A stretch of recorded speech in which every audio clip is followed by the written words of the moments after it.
Welcome to another session of my conversations with singles.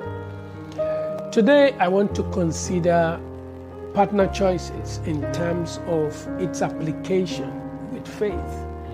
What's going on in my mind right now is how do we come to terms with the place of faith in contradistinction with wisdom in the relationship equation? Because I realize that putting faith and wisdom together can be very slippery. What is the balance? What is the balance between faith and wisdom in starting and building successful relationships? Do you start and build a relationship without foundation and pillars in the name of faith? What are the foundations that are critical for building sustainable relationships, marriages, families? What's the relationship between the foundations and the pillars? Some of us get the foundations right, but the pillars are not there, and so the structures are going to be compromised. Some of us have the pillars in their proper places, but these pillars are standing on structures that will not survive the test of time.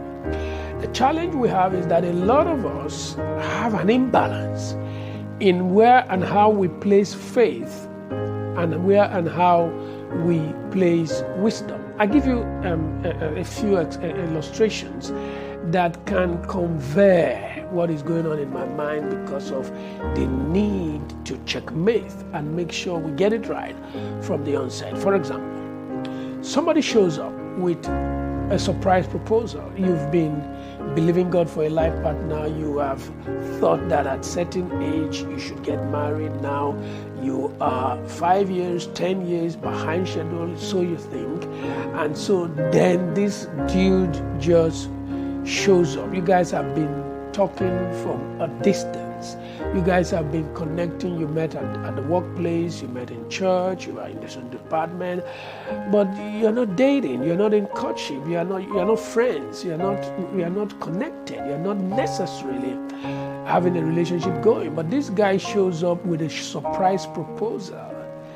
And before you've had the opportunity to evaluate his character and person, you already said yes. Why? Because you aren't going to lose this opportunity. The guy is tall, the guy is dark, the guy is handsome, the guy is in physical appearance as it relates to the container, not the content.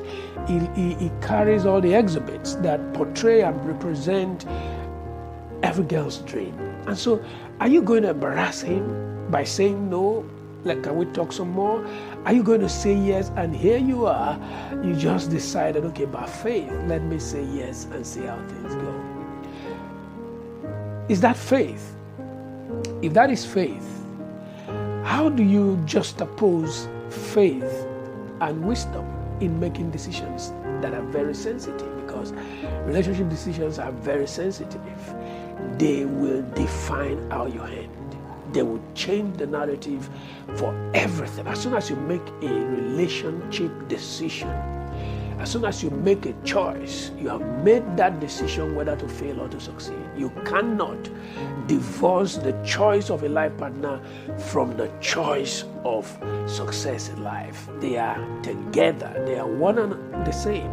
They are not independent of themselves. They are not exclusive. It's so important. Let me give you another scenario.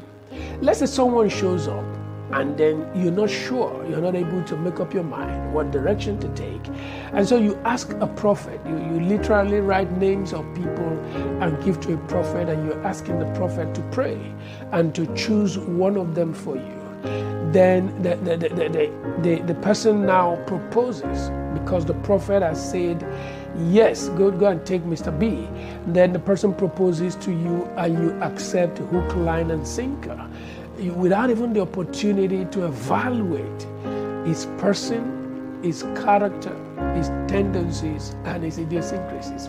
Why? Because some prophets said so.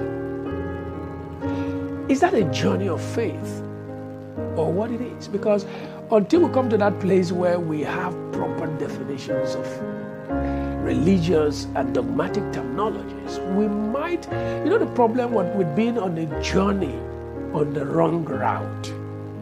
No matter how far you've gone, it won't take you to the right destination. Humility, wisdom, and understanding will always require that you turn back and take the right route, no matter how far you've gone. I'll give you just one more illustration.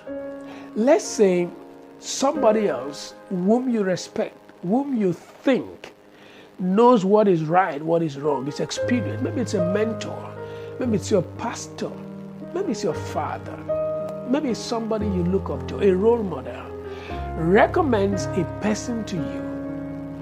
And before you say Jack, the person is already proposing, and you're also saying yes before you've had opportunity to evaluate this person's character, their charisma, their competence, their consistency, and their value for life, for principles, their sync, whether they are in sync, whether their values, their core values are in sync with your own core values, whether you guys are going in the same direction or not. You already said yes, so we can always rectify things. Is that faith? Let me leave you with a couple of suggestions. Number one, you don't marry who you believe best. There is a place for faith. You don't even marry who you hope is best for you. This is beyond that. You don't assume that life will give you the best. You demand what you deserve. Don't forget where we started from, somewhere before today. I said there were 10 virgins. They passed the purity test.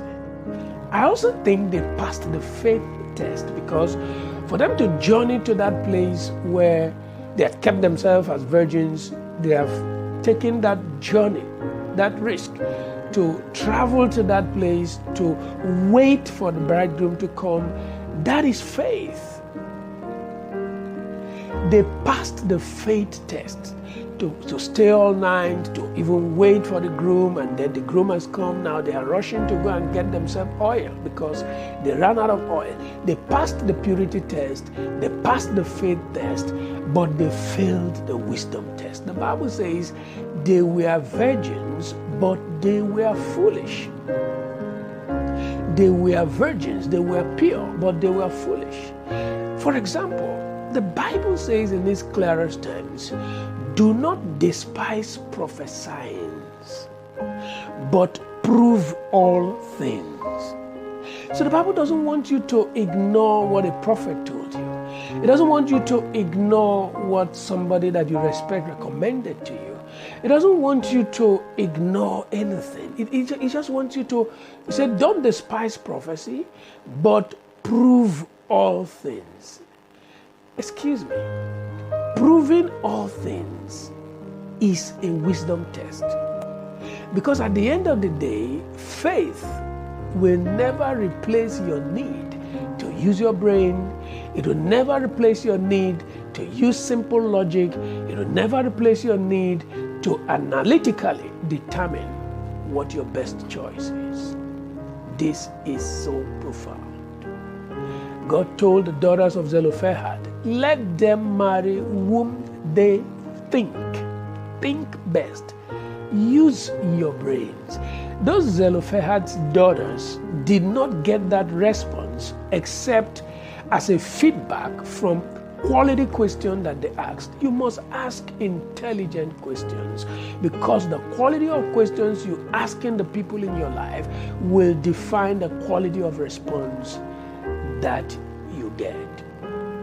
Never forget, purity is important, faith is important, but wisdom is the principal thing. Therefore, whatever you want to get wisdom, get understanding, and you just be fine. Do have a wonderful day up ahead of you. I'll see you again.